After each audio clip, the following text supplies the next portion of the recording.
ပေါင်းနဲ့ပြည့်စုံတဲ့နေ့လေးဖြစ်ကြပါစေ။ဆရာမစောတီဆန်ဖြစ်ပါတယ်။ဆရာမတို့ကဒီနေ့နဝင်းဆန်တွေနဝင်းစီတွေလာရောက်လှူဒန်းတာဖြစ်ပါတယ်။လာပြည့်နတော်လာပြည့်နေ့မှာဒါဆောင်ရွက်တဲ့နဝင်းဆန်တွေနဝင်းစီတွေကိုလာရောက်ပြီးတော့လှူဒန်းတာဖြစ်ပါတယ်။ဤကောင်းမှုကုသိုလ်ဟာခုနသားသွင်းများရဲ့ကောင်းမှုကုသိုလ်ဖြစ်တာကြောင့်ခုနသားသွင်းအားလုံးဤပို့မြန်မာက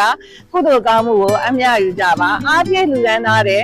လူရှင်များလည်းရှိပါသေးတယ်။ဒေါ်မာဆန်သမီးချစ်နာလိုက်တာညံလင်းထော်တော်ဆိုးဟိဇူဇူးပိုင်တို့ဖြစ်ပါရဲ့เนาะအားလုံးက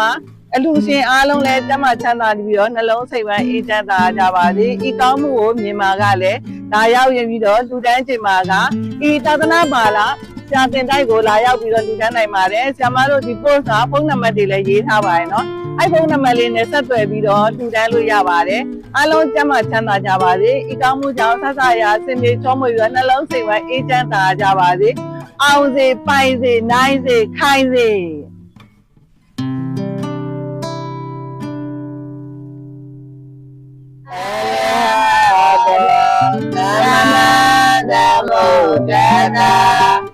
နမောတတဘဂဝါတောအေ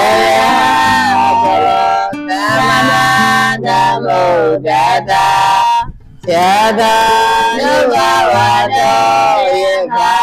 ဒေဝတတေတိဝိနနတေနိစေဝမြို့ရောရောကြပါစေအနေ